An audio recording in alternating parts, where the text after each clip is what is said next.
mbere yuko shima iby'Imana yakoze ndetse n'abashimira mwese yakoresheje, reka mu izina ry'ubuyobozi bukuru bw'itorero ADEPR no mu izina ryanjye no mu izina ry'umuryango mbifurize umwaka mushya muhire 2022.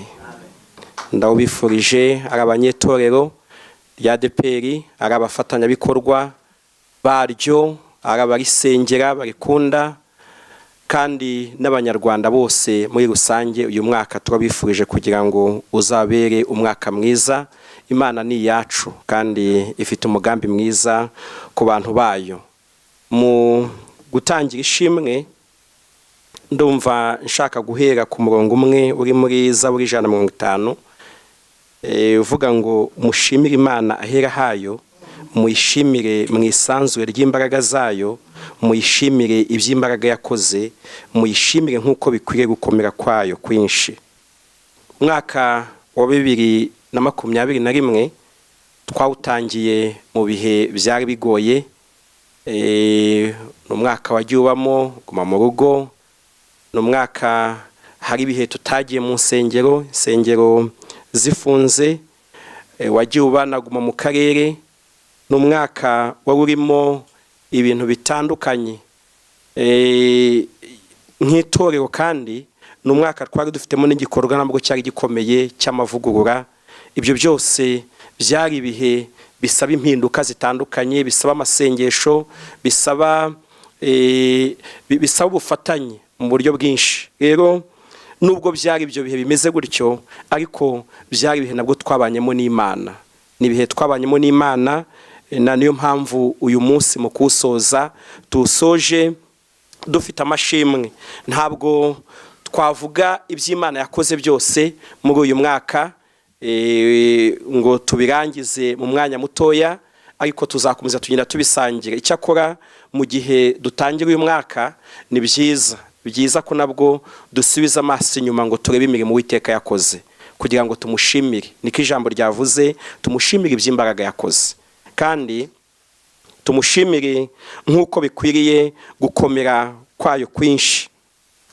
Mu by'imbaraga yakoze, icyo nifuza guheraho uyu mwaka tuwutangira, ndavuga uwo dusoje, twawutangiye tumaze amezi 3 itorero ritangiye igihe cy'inzibacyuho riri mu mavugurura. Rero wabaye umwaka wabayemo urugendo runini rw'amavugurura. Kadushimire abanyetorero uruhare mwabigizemo mu masengesho, za nama mwatanze muri ya matsinda, bya bitekerezo mwatanze hirya no mu gihugu, ya makomisiyo yagiye ahura akora ubusesenguzi, ari byo byanatugejeje ko uyu munsi wa none itorero ryasohotse mu gihe cy'inzibacyuho. Ubu itorero ryashyizeho amategeko shingiro, itorero ryubatse inzego zigendeye ku mategeko mashya, kuva ku rwego rw'itorero tugira za ministeri, tugira amakomisiyo, kandi ibyo ngibyo bikaba bizadufasha mu kubaka ubuzima bwa gikristo bw'abanyetorero. Izo ministeri nk'uko twabisobanuye, nk'uko twabiganiriye, ministeri y'abana ni ukugira ngo tubone uburyo bwo kwigisha no kurera abana. Ministeri y'urubyiruko ni ukugira ngo urubyiruko rwigishwe, rutozwe, hari ahantu rwigishirizwa. Turifuza ko mu bihe turi kuganamo tuzaba dufite inyigisho urubyiruko rwose rwigira rimwe buri kwezi mu gihugu cyose. Abangavu bakagira izo biga, abagabo muri ministeri yabo bakagira izo biga, abagore, abubatsi ingo, imiryango, abakuze, abadiyakoni, abavuga butumwa, abinginzi. Turashimira Imana ko izo nzego zamaze kubakwa, ndetse n'amakomisiyo yo gufasha muri za mpinduka muri ya mikorere y'itorero. Turashimira ko hari inama mpuzabikorwa ku rwego rw'itorero ifasha guhuza ibikorwa by'itorero, kandi iyo nama mpuzabikorwa iyobowe n'umuyobozi w'iryo torero. Ku rwego rwa paruwase inzego nazo zarubatswe, ari umushumba, ari inama mpuzabikorwa ya paruwase, ari abakozi bakorera muri paruwase, ibyo nabyo turabishimira Imana. Turashimira Imana ko indembo nazo zamaze kwiyubaka. Dufite indembo 9, harimo bashumba b'indembo, harimo n'abakozi bo gufasha kugira ngo ya mirimo yose yo gutuma itorero rigera ku ntego ikorwe, ndetse n'inzego ku biro bikuru, inzego nkuru z'itorero, ari komite nyobozi yagiyeho, ari inama nkuru y'abashumba, ari inama nkuru y'itorero. Turashimira Imana ko uyu mwaka tuwusoje itorero ryaravuye mu gihe cy'inzibacyuho. Birumvikana ibyo kuvugurura ntabwo birarangira. Iyo tuvuze amavugurura, ntabwo ibintu byose byagerwaho mu mwaka umwe, kuko aba mu byiciro 4. Hari icyiciro cyo kureba ibintu bikeneye guhinduka, hakaba icyiciro cyo kugira ngo abantu bamenyere ibyahindutse, n'icyiciro cyo kugira ngo abantu bagendere ku byagiye bihinduka, bikabaganisha ku cyiciro cyo kugira ngo abantu babone umusaruro w'impinduka. Ubu rero turi mu gihe cyo kumenyera ibyahindutse. Tuzi ko aho tugana, turabashimira amakuru mugenda muduha, uburyo mutwereka, uburyo mwabyishimiye. Birumvikana ntabwo ibintu byose byahinduka uko umuntu wese abyifuza. Tunashimire ababonye ko nubwo hari ibyahindutse bitandukanye nubwo abishakaga, ariko avuga ngo ndabona aho biganisha ari uko Imana ifite umugambi mwiza ku itorero. Turabashimira cyane rero. Icyo mpereho bwa mbere ni ugushimira ko itorero ryinjiye muri uyu mwaka wa 2022 ritakiri mu nzibacyuho. Imana ishimwe cyane. Tubashimira amasengesho mwasenze. Cyagiye twafataga iminsi 70, tugafata iminsi 10, tugafata n'iyindi minsi. Burya Imana yacu yumvishe gusenga, kandi iyumvise gusenga igakora imirimo n'ibitangaza, izatunganya n'ibindi bitarakorwa. Ikindi nshaka kugarukaho ni imirimo itandukanye yakoretse. Ndahera ku ivugabutumwa. Nubwo byari ibihe bidasanzwe, ndashimira Imana yatanze inama, itanga ubwenge, abantu bakoresha ikoranabuhanga, bakoresha telefone. Turashimira Imana yaduhaye radio yo kuvugiraho ubutumwa bwiza. Turi no gusenga kugira ngo Imana idufashe naho itaragera ngo uyu mwaka uzarangire hagera. Turi no gusenga ngo n'ibikorwa byo gutangiza televiziyo nabyo byihute, kandi Imana igashaka ko tuyigira, natwe tuzabishyiraho umwete. Turashimira Imana rero ibikorwa byakozwe mu ivugabutumwa. Tunashimire abo Imana yakoresheje, abashumba, abavuga butumwa, abanyamasengesho, abaririmbyi. Bwa buryo mwagiye mukora ivuga butumwa no mu gihe insengero zifunze mukavuga ubutumwa bwiza, no mu gihe zifunguwe. Tunabashimire ko mwemeye kubahiriza ingamba zo kwirinda icyorezo cya coronavirus. Twagize umusaruro mwinshi twishimira. Tunashimira Imana uyu munsi wa none. Ubu dusoje umwaka mu gihugu hose tumaze kubatiza abantu 38,000 n'abantu 28. Abo ni ababatijwe muri uyu mwaka. Mureke tubishimira Imana. Uwo ni umusaruro w'ivuga butumwa, kandi iyo twamaje ubutumwa niyo nyungu yacu y'ukuri. Kandi twagize n'abantu 4,713 bari barasubiye inyuma, baraguye, ariko ubu bagarutse. Ibyo turabishimira Imana. Ikindi, dufite n'abizera bashya bari kwigira kubatizwa. Nkiraha eka nshimira Imana ko twemererwa kubatiza. Murabizi ko hari igihe twamaze nabwo imibatizo itemewe, ariko turashimira Imana ko uyu munsi hari ingamba zikurikizwa, hari amabwiriza akurikizwa, tukabatiza. Uyu munsi rero dufite n'abantu 14,579 bari kwiga, bitegura nabo kubatizwa. Abo nabo tubishimiye Imana. Iki cyorezo gitangira, insengero muri bizi ko kimwe mu ngamba zari zihari nuko abantu badahura ahantu hahurira abantu benshi. Nicyo cyanatumye n'insengero hari igihe zari zifunze, habaho n'ibyo zigomba kuzuza kugira ngo zifungurwe. Mu nsengero dufite zigeze mu 3,100, muri zo 2,853 hari ibyo zasabwaga kuzuza kugira ngo zifungurwe. Ariko icyo dushimira Imana nuko uyu munsi dusoza umwaka, insengero 2,236 ubu zarafunguwe zikuberamo amateraniro.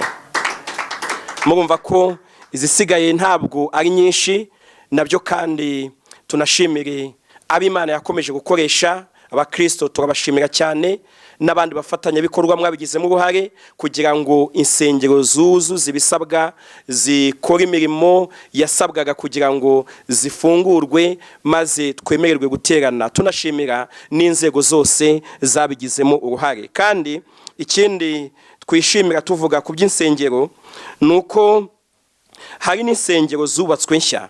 Uyu mwaka dusoje mu gihugu hose hubatswe insengero 252, harimo n'iz'icyitegererezo turi kwitegura gutaha mu gihe cya vuba.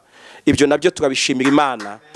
Tunashimira abanyetorero umurimo mwiza mwakoze. Umuhate wanyu si ubusa ku mwami. Umuhate wanyu mu kwitanga, mu gukora imirimo y'Imana, mu gukora imirimo y'ivugabutumwa si ubusa ku mwami. Sizo zubatswe gusa, harimo n'izasanwe. Dufite insengero 826 zasanwe muri uyu mwaka dushoje. Ibyo turabishimira Imana. Murabizi ko mu ntego yacu y'itorero harimo no kwita ku by'uburezi. Turashimira Imana ko Imana yaduhaye ibigo by'amashuri, abanyeshuri barize baratsinze. Tunashimire ko uyu mwaka twawusoje abanyeshuri barize bakanimuka. Turabishimira Imana kuko hari igihe n'amashuri yafunzwe. Rero ibyo nabyo ni ishimwe dushimira Imana. Ariko mvuga iby'amashuri, turanashimira Imana ko hari ibyumba by'amashuri byubatswe bishya muri uyu mwaka. Mu gihugu hose hubatswe ibyumba 455. Ibyo turabishimira Imana. Tunashimira ababigizemo uruhare bose, ari abanyetorero, ari abafatanyabikorwa mu buryo butandukanye, ndetse n'ibyumba byasanwe bigeze muri 253. Ibyo byose turabishimira Imana. Kandi turashimira Imana n'imirimo yakozwe, ariyo kwita ku bana, ko nubwo twari mu bihe bidasanzwe hakomeje kubaho gahunda zo kuvuga ubutumwa, kwigisha abana kuri Life Radio. Tunashimira n'abafatanyabikorwa nka Compassion International n'indi miryango idufasha mu buryo butandukanye mu kwita ku bana batoya. Ibyo turabashimira. Dushimire aba mu Ministeri y'Abana, ni umurimo mwiza kandi tunifuza ko tugana dukomeza kubyitaho cyane, dukomeza kubiha umwanya, dukomeza kubishyigikira. Kandi turanashima ko n'ibikorwa by'ubumwe n'ubwiyunge n'isanamitima nabyo byakomeje muri uyu mwaka. Ubumwe n'ubwiyunge hakozwe imirimo ihuza abarokotse Jenoside yakorewe Abatutsi n'abayikoze. Habaho gahunda zo gusaba imbabazi. Ibi bikorwa twabikoze mu turere twa Nyarugenge, Nyanza, Gisagara na Gasabo. Hakomezwa n'ibikorwa bindi byo gufasha abagiye bagira ihungabana, abagiye bagira ibikomere. Uwo ni umurimo nk'itorero dushyize imbere kandi dukomeza gusengera, kuko ni umurimo w'ubwami bw'Imana. Umurimo wazanye Yesu ni uwo gukiza intimba, ni uwo komora inguma. Umurimo wazanye Yesu ni umurimo wo kunga abantu n'Imana no kunga abantu na bagenzi babo. Na niyo mpamvu dushimira abafasha myumvire, abapastori, abantu bose Imana ikomeza gukoresha muri uyu murimo wo kubaka ubumwe, wo kubaka ubwiyunge. Kandi mu mibereho myiza, itorero muri uyu mwaka ryakoze ibikorwa birimo ibyo gufasha abatishoboye. Mu gihugu hose hari amazu yubatswe 443 yubakiwe abatishoboye. Ibyo turabishimira Imana. Ndetse hari n'abahawe inka, kuko mu gihugu hose inka twatanze ni nk'I178. Ibyo nishimwe dushimira Imana. Hari n'amatungo magufi yatanzwe yo gufasha imiryango itishoboye. Amatungo yatanzwe mu gihugu hose ni amatungo arenga 32,000.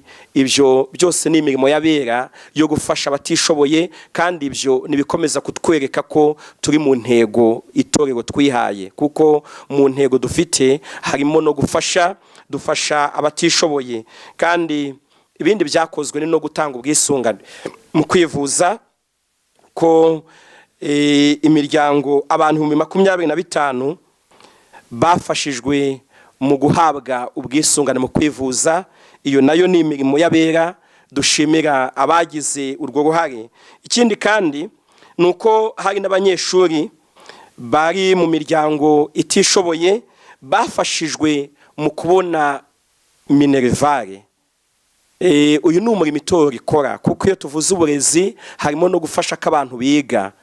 Uyu murimo mu gihugu hose itorero ryawutanzeho amafaranga agera kuri miliyoni 448.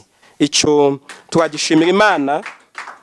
Nandi yatanzwe mu bikorwa byo gufasha abatishoboye hirya no hino mu gihugu nayo agera kuri miliyoni 406. Ibyo byose ni ibikorwa byakozwe muri gahunda yo gufasha abatishoboye. Ibyo kandi turabishimira b'Imana yakoresheje bose, ni muri ya mirimo y'abakristo, muri bya bikorwa by'urukundo. Kandi imirimo yose dukora y'urukundo, hari umunsi Yesu azatubwira ngo nari nshonje murangaburira, nari nambaye ubusa muranyambika, nari nabuze uko njya ku ishuri munjyana ku ishuri. Iyo dufashije umwana umwe utishoboye kujya ku ishuri, burya ni Yesu tuba tujyanyeyo. Bene data rero, ibikorwa nk'ibyo dukomeze tubikore, dukomeze tubyiteho, kuko ni ibikorwa byubahisha data.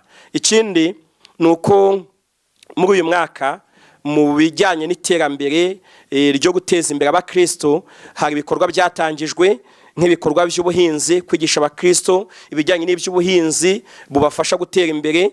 Byatangirijwe mu rembo rwa Gihundwe, nabyo biri gutanga umusaruro mu guhindura ubuzima bw'abanyetorero ariko n'abatuye aho imirimo ikorerwa. Ibindi ni ibikorwa byo gufasha abantu kujya mu matsinda yo kuzigama no kugurizanya, kuko uyu mwaka dusoje amatsinda yatangijwe arenga 600, arimo abantu barenga 13,000 bari hirya no hino mu gihugu muri ayo matsinda. Nta matsinda yatangiye muri uyu mwaka, kandi hanahuguwe abantu bayitaho. Ibyo ni ibikorwa bitandukanye byakozwe mu rwego rwo kwita ku mibereho no kuzamura ubuzima bw'abakristo. Turashimira n'igikorwa cyatangiye kiri gukorwa cy'ivugabutumwa mu bana n'urubyiruko hifashishijwe umupira w'amaguru.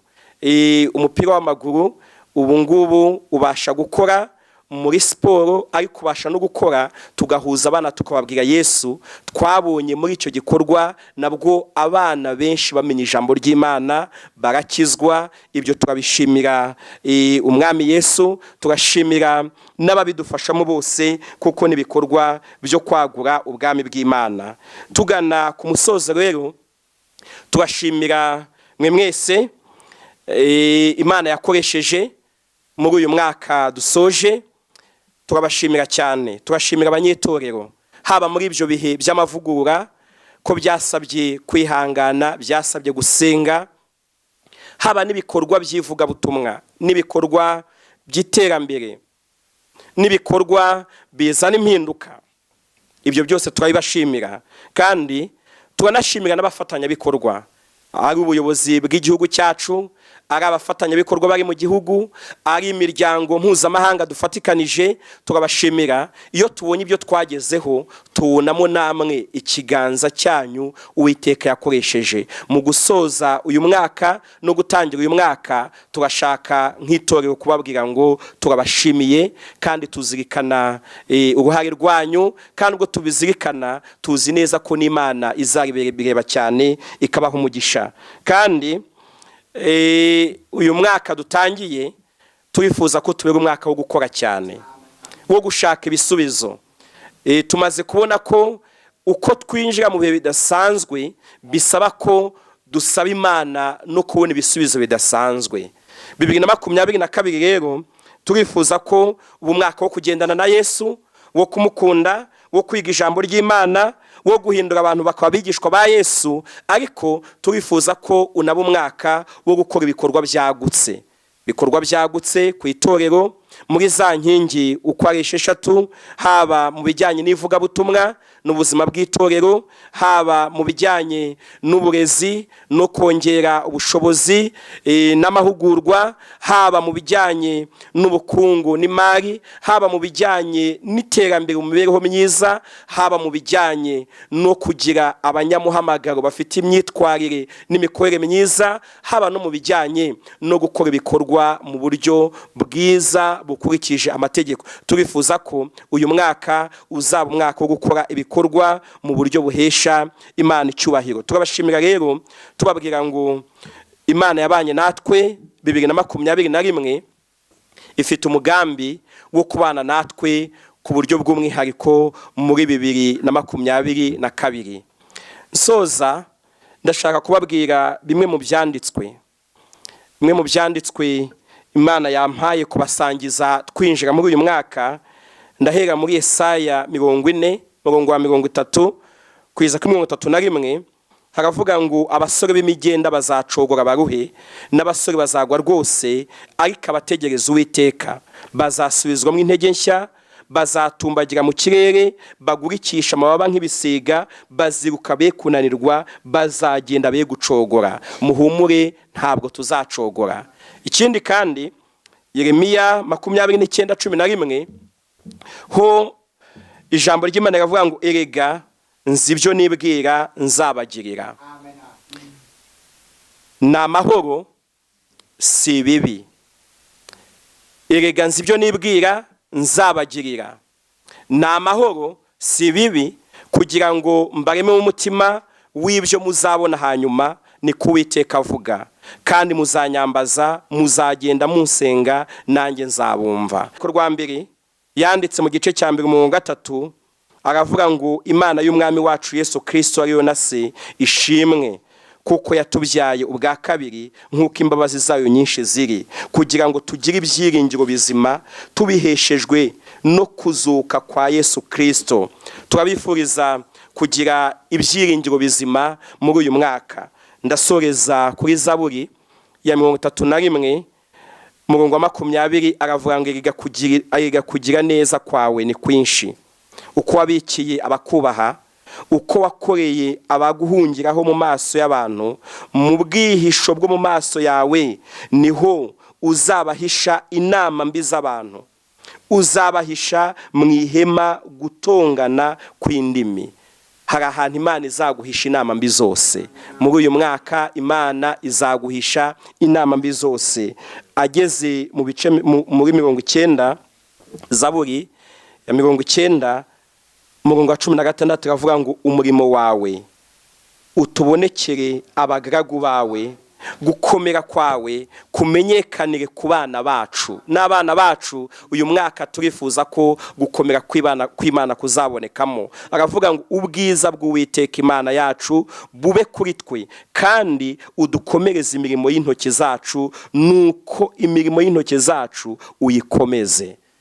Imirimo tuzakora muri uyu mwaka Uwiteka azayikomeze, azayiha umugisha. Iyo tuzakora mu ngo zacu, iyo tuzakora mu kazi dukora, iyo tuzakora mu itorero, iyo tuzakora muri kino gihugu, niyo tuzakora mu ngendo Imana izaduha zo kujya gukorera hanze y'igihugu, iyo mirimo Uwiteka azayihe umugisha. Asoza avuga ngo wiringire Uwiteka ukora ibyiza. Iyo ni Zaburi ya 37 murongo wa 3 n'uwa 5 ngo guma mu gihugu ukurikiza umurava, kandi wishimire Uwiteka nawe azaguha iby'umutima wawe usaba, ngo ikoreze Uwiteka urugendo rwawe rwose, aba ari we wiringira nawe azabisohoza. Ndasoza mbashimira, mbasabira umugisha, kandi nongera kubifuriza umwaka mwiza wa 2022 uzababere umwaka wo kubana n'Imana mu buryo burenze uko mwabanye nayo mu bihe byose mwanyuzemo. Yesu abaha umugisha.